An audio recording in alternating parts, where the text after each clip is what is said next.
Dakta Radio, bijak dan cerdas. Pukul 18.37 waktu Indonesia Barat dan rekan Dakta, pro dan kontra Permendikbudristek nomor 30 tahun 2021 tentang pencegahan dan penanganan kekerasan seksual atau Permendikbud PPKS di lingkungan perguruan tinggi masih terus berlanjut. Dikabarkan Komisi 10 DPR akan memanggil Menteri Pendidikan Kebudayaan Riset dan Teknologi Mendikbudristek Nadiem Makarim untuk mengklarifikasi dan memberikan maksud dari Permendikbudristek di nomor 30 tahun 2021 tentang pencegahan dan penanganan kekerasan seksual. Lantas, apa pro dan kontra dari Permendikbud ini, tentunya untuk perguruan tinggi khususnya? Dalam perspektif pemikiran Islam, kami sudah terhubung bersama peneliti INSIS, Nirwan Syafrin. Perspektif pemikiran Islam. Assalamualaikum, Pak Nirwan. Waalaikumsalam warahmatullahi wabarakatuh, Mas Ibnu. Ya, Pak Nirwan, pro dan kontra Permendikbudristek PPKS ini di lingkungan perguruan tinggi. Mungkin kalau dari namanya kita tahu pencegahan dan penanganan kekerasan seksual di perguruan tinggi sangat baik. Mungkin edukasi kepada masyarakat ataupun rekan Dakta saat ini terkait pro dan kontra Permendikbud ini, Pak Nirwan. Bismillahirrahmanirrahim. Alhamdulillah wassalatu wassalamu ala Rasulillah wa ba'du. Pertama, saya ingin sedikit kembali menarik ini persoalan ini ke belakang ya. Iya. Maksud saya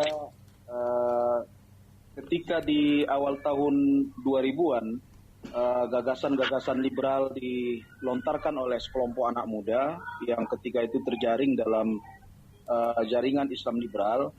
Pada saat itu ini hanya berupa wacana, ya, berupa wacana, diskursus yang mana bisa dihadapi dengan cara pemikiran juga, ya, dan itu dilakukan oleh para teman-teman kita juga, ya, mengcounter gerakan ataupun pikiran-pikiran liberal ini.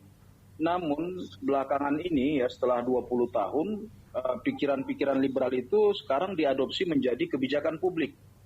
Dan kita lihat sekarang ini Indonesia ini sepertinya dikepung dengan gagasan-gagasan liberal, baik dalam bidang ekonomi, politik, sosial, budaya, dan sekarang ini kita lihat agama dan pendidikan.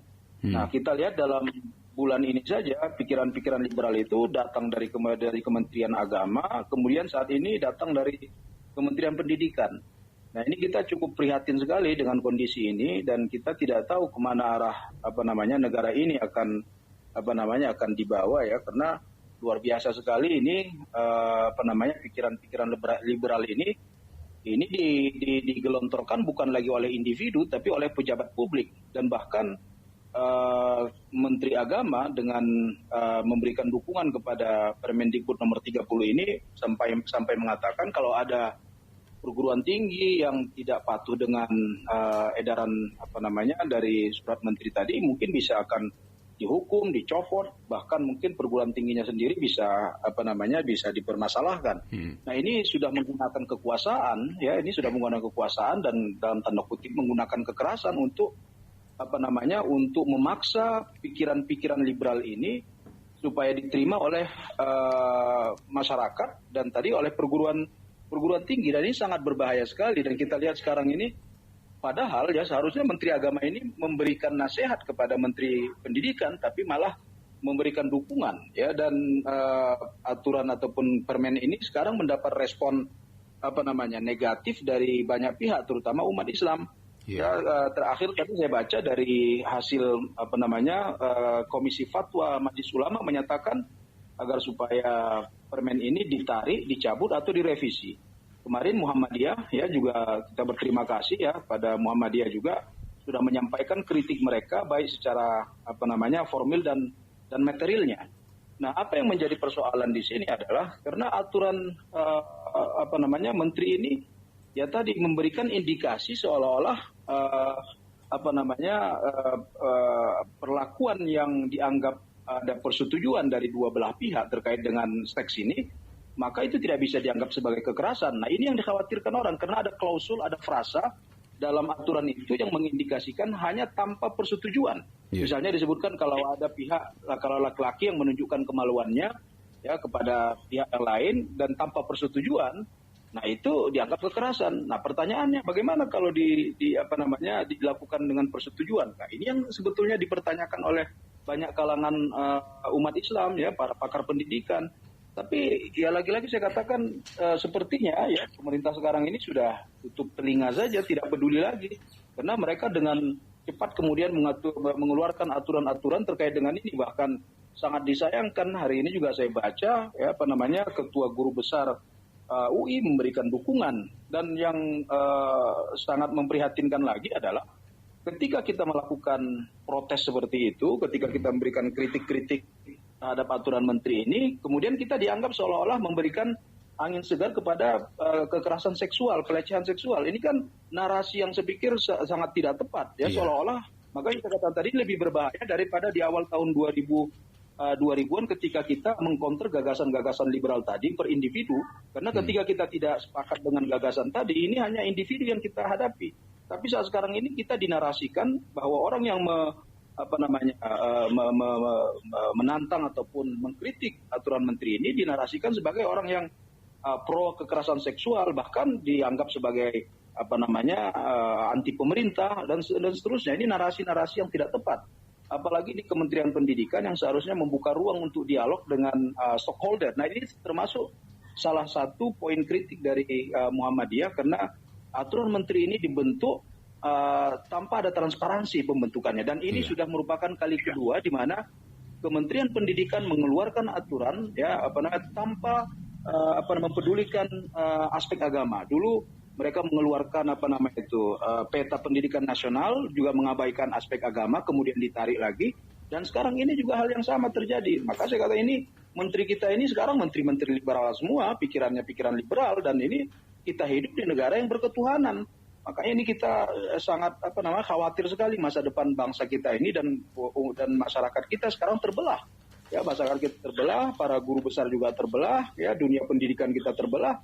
Maka kita tidak mengerti ini sebenarnya apa yang diinginkan dari aturan-aturan seperti ini, yang membuat hanya kehebohan saja, kekacauan, dan kemudian kita disibukkan dengan hal-hal yang sebenarnya tidak substansial. Begitu Mas Ibnu. Berarti kan ini dengan kekerasan seksual dengan ada persetujuan antara pihak atau korban perempuan dan juga pihak laki-laki. Apakah ini ada celah seperti perdagangan manusia ataupun ada bisnis seks di dalamnya, Pak Nirwan? Ya, wallahualam, apakah makanya orang sekarang sedang meraba-raba kemana sebenarnya arah aturan menteri ini sebenarnya diarahkan?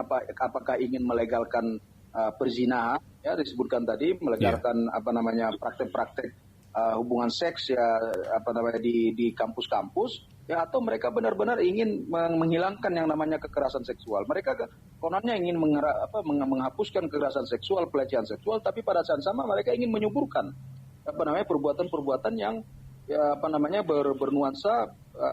bernuansa katakan perzinahan tadi, karena frasa tanpa persetujuan itu yang sebenarnya dikritik oleh banyak pihak, karena itu mengindikasikan ini multitafsir, ya.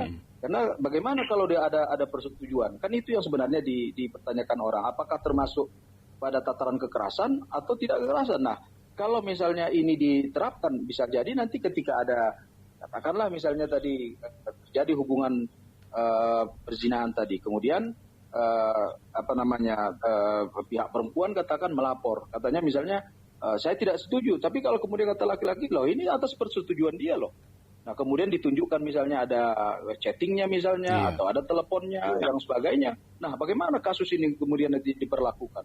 Makanya ini orang sebenarnya mengatakan semua sepakat untuk mencegah adanya kekerasan seksual ataupun pelecehan seksual ini, tapi harus benar dong frasa aturannya itu. Jangan sampai memberikan multitafsir dan memberikan celah kepada pihak-pihak tertentu untuk kemudian melegalkan praktek-praktek yang dilarang oleh agama kita, dilarang oleh budaya kita, dilarang oleh Pancasila dan Undang-Undang Dasar kita. Itu sebenarnya yang menjadi menjadi concern oleh para pakar pendidikan, para ormas Islam. Dan alhamdulillah saya kata tadi, Muhammadiyah sudah lebih dahulu beberapa organisasi Muslim, ormas Islam juga sudah menyampaikan, pakar-pakar juga sudah menyampaikan. Nah, yang kita khawatir ini sepertinya berita-berita yang belakangan ini muncul itu adalah perguruan tinggi di beberapa perguruan tinggi kemudian rame-rame kemudian untuk merespon dengan positif. Kita akan segera mengaplikasikannya katanya. Padahal aturan itu sendiri sedang dipermasalahkan di tengah masyarakat. Dan tadi sebutkan bahwa DPR akan memanggil menteri ini terkait dengan hal tersebut untuk klarifikasi. Dan anggota DPR beberapa juga menyampaikan concern mereka terkait ini. Ya silakan buat undang-undang, tapi tolong dong jangan sampai membuat masyarakat ribut, ya, yang membuat masyarakat marah dengan adanya frasa-frasa yang tadi tidak jelas atau ambigu tadi. Nah ini sebenarnya yang diminta diklarifikasi oleh pihak-pihak yang tidak setuju, dan apalagi belakangan ini kemudian dikaitkan dengan upaya agar supaya undang-undang penghapusan kekerasan seksual itu juga supaya segera diluluskan. Padahal rencana undang-undang penghapusan kekerasan seksual tadi itu juga dipermasalahkan dan sampai sekarang belum tuntas. Tapi oleh kelompok-kelompok, saya katakan tadi, kelompok liberal, feminis sekuler ini, ya, dan disayangkan tadi ada kelompok-kelompok agama juga yang memberikan dukungan ya terhadap aturan-aturan tadi atas undang-undang tadi, tanpa kemudian memperhatikan konsekuensi dan aspek lain daripada undang-undang itu ketika dia diluluskan. Karena yang dikhawatirkan oleh orang-orang penggiat keluarga misalnya, penggiat orang yang terlibat langsung dengan kegiatan-kegiatan keremajaan misalnya, mereka sangat khawatir sekali undang-undang itu memberikan celah kepada kelompok-kelompok yang tadi memang sudah mungkin otaknya sudah liberal tadi untuk kemudian praktek-praktek yang haram dalam pandangan agama itu kemudian mendapat legalitas negara. Ini yang bahaya itu. Ya. Iya, berarti kan ya harusnya perguruan tinggi ini memang terhindar dari legalitas ataupun kekerasan seksual, justru malah bisa jadi adanya legal atau perzinahan ataupun juga kalau kita katakan perdagangan perempuan seperti itu, Pak Nirwan ya. Persis, itu yang dikhawatirkan tadi karena perasa persetujuan tadi. Misalnya begini loh, tadi kalau misal kita, nauzubillah jangan sampai terjadi ya. Misalnya ada, ya ini pikiran pikiran jahat kita saja lah, kita katakan begitu ya. Andai misalnya ada perempuan kemudian dia diperdagangkan. Nah kemudian ketahuan misalnya kalau dia perdagangkan. Kemudian setelah itu si perempuan kemudian mengaku kepada pihak berwajib, misalnya ada orang melapor terjadi di sana prostitusi misalnya. Kemudian masyarakat marah, dilaporkan, datang polisi ataupun pihak-pihak yang berwajib. Kemudian sang perempuan ataupun laki-laki mengatakan, saya setuju untuk diperdagangkan, so what's wrong katanya. Misalnya, apa yang salah? Kan saya kan setuju, ini tubuh saya. Terus apa yang masalah dengan Anda? Misalnya katanya begitu. Nah, bagaimana kita untuk menanggapinya? Dan kalau setiap orang kemudian terlibat dalam praktek tersebut dengan kata persetujuan, ya saya katakan tadi berarti sama saja kita melegalkan perbuatan yang memang haram, yang memang tidak dibenarkan, baik dari sisi agama ataupun dari sisi adat ketimuran kita. Nah itu yang tadi kalau masih belum katakan tadi, bagaimana kalau terjadi perdagangan perempuan tadi ya, perdagangan kalau atas nama persetujuan, maka tidak mungkin kena aturan ini, ya kan? Tidak mungkin kena aturan ini karena itu atas persetujuan. Ya, makanya itu yang diwanti-wanti oleh para pengkritik permen ini, jangan sampai kemudian atas alasan aturan ini kemudian dijadikan alasan bahwa perzinahan ya atau perselingkuhan atau apapun namanya itu menjadi legal.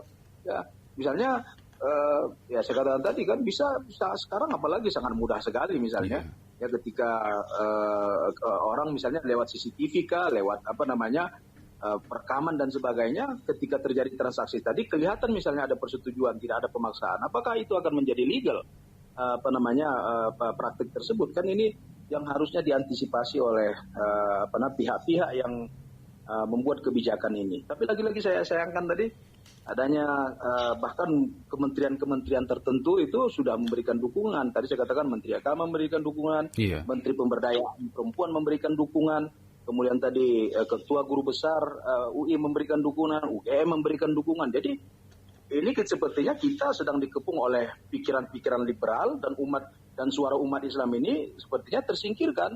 Ya saya kata tadi Majelis Ulama saya pikir sudah cukup mewakili suara umat Islam. Muhammadiyah apalagi saya belum mendengar suara NU ini.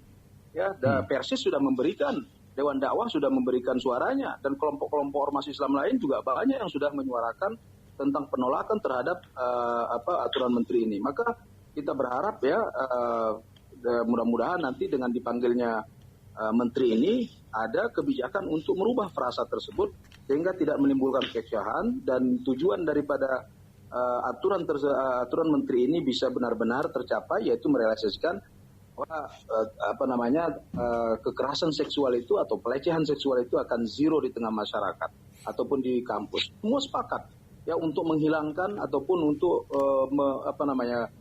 sama sekali sepakat kalau tidak ada kekerasan seksual dimanapun, bukan hanya di kampus-kampus, dimanapun. Dan Islam juga mendukung hal tersebut. Tapi jangan kemudian dinarasikan orang yang mengkritik aturan menteri ini adalah pro kekerasan seksual.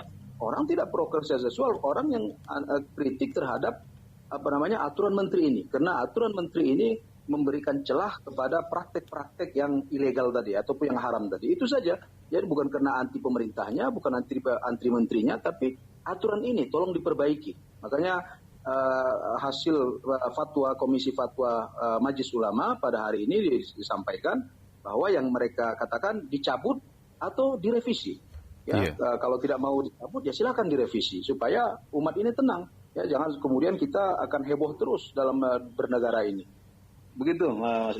Ini kan beberapa kampus dan juga beberapa organisasi mahasiswa di kampus juga telah setuju ataupun menyetujui dari PPKS ini. Nah, apakah sejauh mana peraturan ini kalau nantinya akan diterapkan di kampus-kampus, Pak Nirwan? Ya, saya kata tadi ya, maka ini bisa bermata dua. Saya kata tadi. Betul, semua sepakat ya ke penghapusan kekerasan seksual tadi ya, tapi kemudian ya jangan sampai juga kemudian dengan alasan aturan tersebut ada praktek-praktek yang katakan tadi yang haram dalam perspektif agama kita, kemudian atas nama persetujuan dia kemudian tidak dianggap haram atau dianggap legal, karena klausa ataupun frasa persetujuan itu yang dipertanyakan orang. Misalnya tadi kalau ada seseorang mengucapkan sesuatu kata-kata yang bernuansa seks misalnya, ataupun seseorang menyentuh tubuh seorang perempuan, ataupun mempertunjukkan kemaluannya, ataupun melakukan tanpa persetujuan. Nah, itu disebutkan tanpa persetujuan, maka itu dianggap sebagai kekerasan seksual. Maka pertanyaan kita, kalau misalnya ucapan tadi yang bernuansa seks tadi, pandangan yang bernuansa seks, kemudian apalagi sentuhan yang bernuansa seks tadi, ataupun tadi praktek-praktek yang menjurus kepada seks tadi, dilakukan atas persetujuan pihak, katakan pihak yang ditujukan ataupun pihak yang menyampaikan, apakah itu juga dianggap sebagai sesuatu kekerasan atau tidak?